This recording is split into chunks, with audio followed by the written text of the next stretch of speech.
Our two starting players. Maru needs a little introduction. He's the Marine Prince. He's 12-6 in Pro League, 66% win ratio, and is 7-3 against Protoss. A very easy matchup for him, it seems like these days. That's at 70%. And I mean, just looking at this guy's stats, you might think it's going to be a big challenge for anyone to face him. The problem for Samsung is they sent out one of their rookie players, eMotion, and this guy's got talent. He's got some skills, but he's not only 1-2, but both of his losses are in this matchup. So it's definitely going to be a tougher one for him, especially because, in my opinion, on Frost, this is a map that Maru really excels on putting pressure on the third base. So if you don't take a third early as a Protoss on this map, you're into some trouble. But if you do take a third base early against Maru, sometimes that trouble gets even more troublesome, Brendan. Yeah, definitely. So it's going to be a hard match here for eMotion, but we'll have to see how he does. Yep, we're going into that first map, Frost, right now. So wait just a second and you're seeing the game.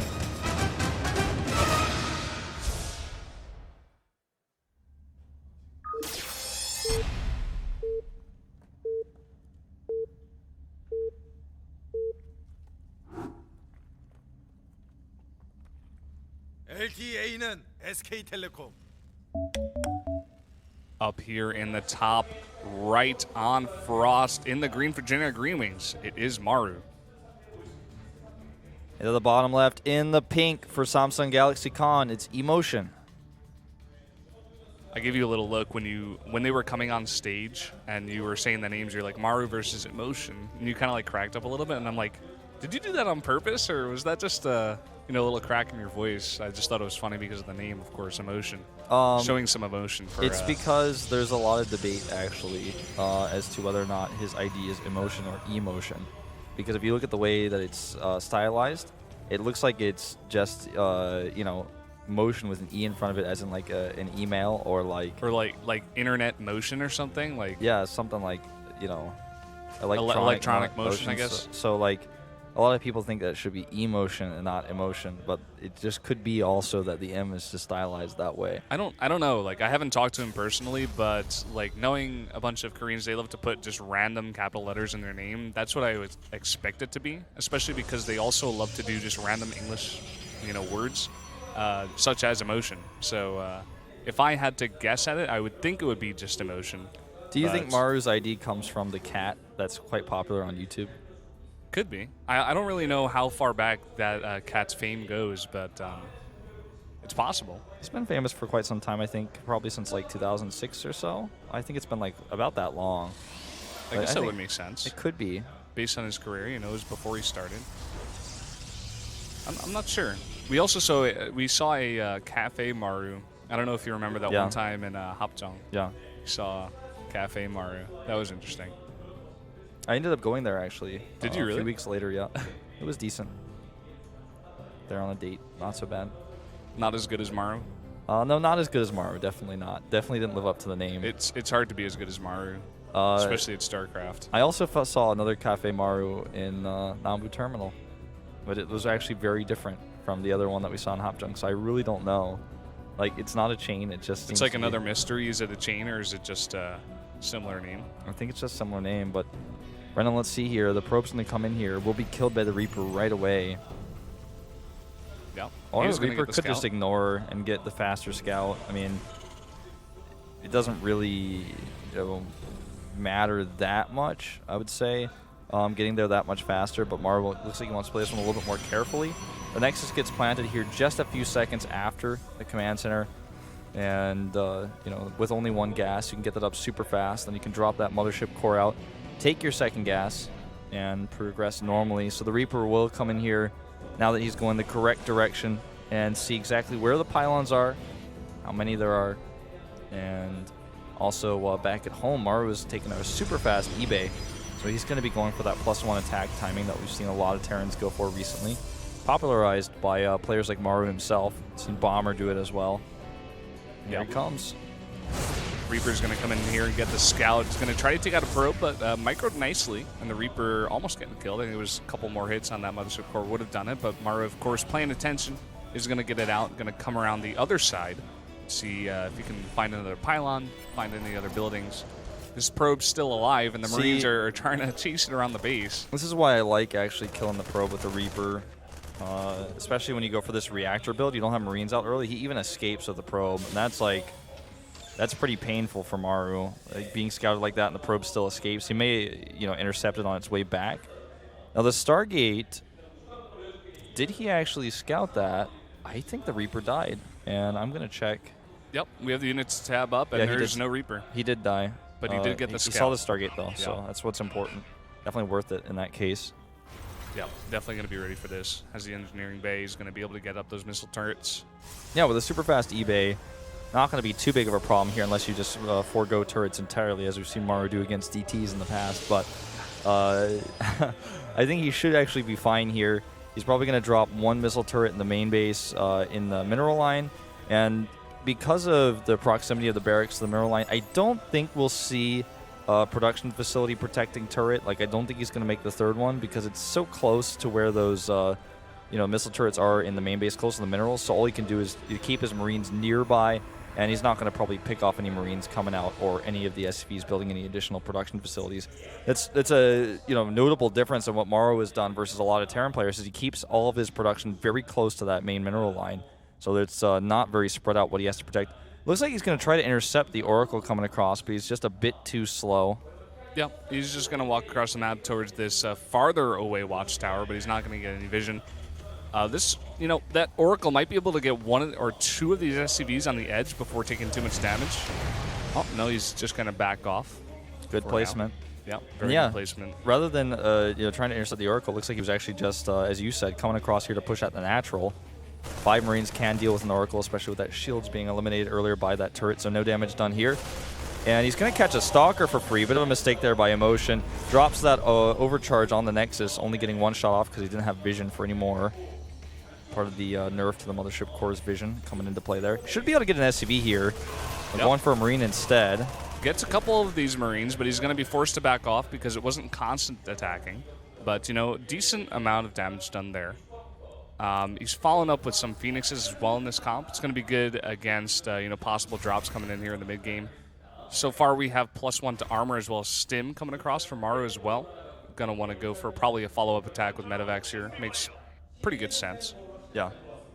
Well, I mean, let's see what he can get done here because he has a lot of upgrades early on, but he's not going to have this pushing power that's going to, at cross positions, break through Colossi. Maru has done that better than most Terrans. When you see a third base go up with Colossus production and Maru has that somewhat high Marauder count, he's been able to break through with excellent splitting, really nice micro, and good targeting. Another Stalker does go down for free, by the way. eMotion has lost several in this game, and that's starting to cost him quite a bit. But I think that instead of pushing aggressively with 1-1 stim and combat shields, he's going to try to drop a little bit and take his own third base. What he needs to be careful of, on the other hand, are these Phoenixes that eMotion is making. You've seen this more and more popular in Korea in the past few weeks, just seeing 1 Phoenix, 2 Phoenixes come out on this map after the Oracle, 2 control drops. Sometimes you even see just 1 Void Ray because it could burst down the medevac, but we'll see if Maru can get anything done here. I feel like the best example of that, just in recent Pro League games was actually yesterday with Rune playing on Habitation Station, where he delayed the starport timing by 20 seconds with his Phoenix harass, and then he just did a bunch more damage, picking up the units, picking up Marauders and stuff. He really controlled that game on that map with the Phoenixes against Terran. It was really fun to watch. Yeah, that type of Phoenix harassment too on that position can actually be really, really strong. But in this case, defensively, it's quite nice as well, especially because it's been hidden from Maru. So he has no idea that these Phoenixes are out. So if he tries to do a big drop with 2 of his medevacs, he might just get shut down. There's no escape with the Phoenixes on the map. Now, he is moving across with this pretty large army, but I think with the +1 armor about to finish here, range is almost halfway done for those Colossi, but he already has 2 Colossi and the Phoenixes. I don't think he should have any problem defending this. He already sees it's coming and even tags some of these Marines. They've stim.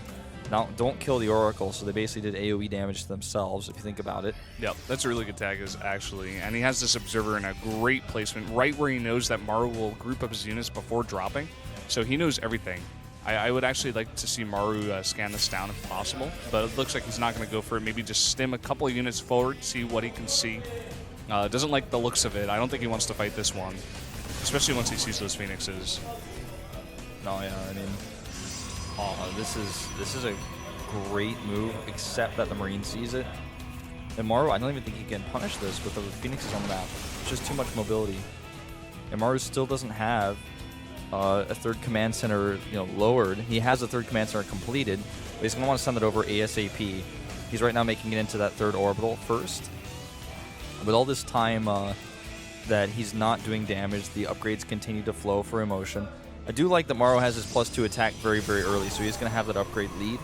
But the Colossus count is huge, so it's going to be hard for him to do anything. And once that third Nexus is complete, eMotion is going to get so many different pieces of his tech. He's going to be able to add the Templar Archives. He's going to be able to get additional upgrades.